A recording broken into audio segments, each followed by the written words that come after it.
কুতিবা আলাইকুমুল কিতালু ওয়া হুয়া কুরহুল লাকুম ওয়া আসা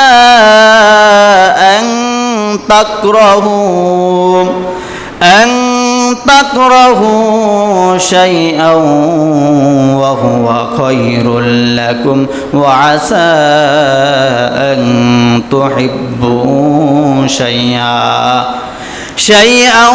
ওয়া হুয়া শাররুল লাকুম ওয়াল্লাহু ইয়ালামু ওয়া আনতুম লা তা'লামুন। কুতিবা আলাইকুমুল কিতাল, আমি তোমাদেরকে ইসলামকে ফরজ করে দিয়েছি মারামারি করার জন্য, লড়াইয়ের জন্য এবং হত্যার জন্য, মারামারির জন্য। এইটা তোমাদের কাছে কারো কাছে পছন্দ হতে পারে, ওয়া আসা আন তাকরাহু শাইআন ওয়া হুয়া খায়রুল লাকুম, এইটা কারো কাছে পছন্দ হতে পারে, কারো কাছে অপছন্দ হতে পারে। তোমরা মনে করো ইসলামে মারামারি, যুদ্ধ, জিহাদ কোনো কিছু নাই, তোমরা মনে করো এটা খারাপ, এইটা তোমাদের কাছে খারাপ হতে পারে, কিন্তু আমার আল্লাহ রাব্বুল আলামিনের কাছে এটা উত্তম। ওয়া আসা আন তুহিব্বু শাইআন ওয়া হুয়া শাররুল লাকুম, আর আমি আল্লাহর কাছে এটা সবচাইতে উত্তম। ইসলামে রক্ত ছড়া কখনো বিজয় হয় না। যতজন নবী ইসলামে বিজয় গ্রহণ করেছেন সবাই রক্ত দেওয়া লাগছে।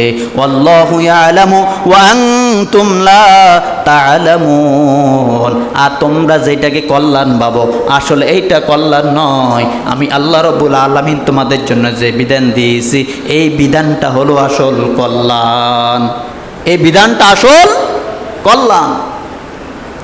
যখন তিনি কোনোভাবেই আবু জাহেল, আবু লাহাব আল্লাহ রাসূলকে কোনোভাবে দাওয়াত বন্ধ করতে পারে না, কোনোভাবে দাওয়াত বন্ধ করতে টোটালি পারে না। যখন হজের মৌসুম আসছে, হজে মৌসুম আসার সময় তখন তারা রাসূল সাল্লাল্লাহু আলাইহি সাল্লামের প্রকাশ্য দাওয়াত নিয়ে একটা মিটিং করলেন যে আমরা মুহাম্মদকে যতই বলি মুহাম্মদের দাওয়াত বন্ধ করে না। ফাতেমারে চাইলাম, বিভিন্ন ঠাট্টা বিদ্রুপ করে চাইলাম, মুহাম্মদের তো দাওয়াত বন্ধ করে না। এখন কি করার, তারা 25 জন বিশিষ্ট দারে আকরাম নামক একটা বৈঠক করলেন। বৈঠক করে বললেন, আচ্ছা মুহাম্মদ আমাদের কথা শুনে না, সিরিয়া থেকে, মদিনা থেকে, বিভিন্ন জায়গা থেকে হজ করতে লোকেরা আসবে। এখন তারা যদি মুহাম্মদের কাছে যায়, মুহাম্মদ এমন জাদু জানে সব মানুষের মুসলমান বানালাইব। তখন আবু লাহাব বললে কি করা যায়, ওলীদ ইবনে মুগীরা বলল কি করা যায়, মুহাম্মদের নামে একটা নাম দিতে হইব। কি দিতে হইব? একটা নাম দিতে হবে। তখন এই কথা যখন উপস্থাপন করেছে, বলল হাজিরা যখন আসবে তখন তার সামনে ওলীদ ইবনে মুগীরা বললেন তাকে আমরা পাগল বলতে হবে।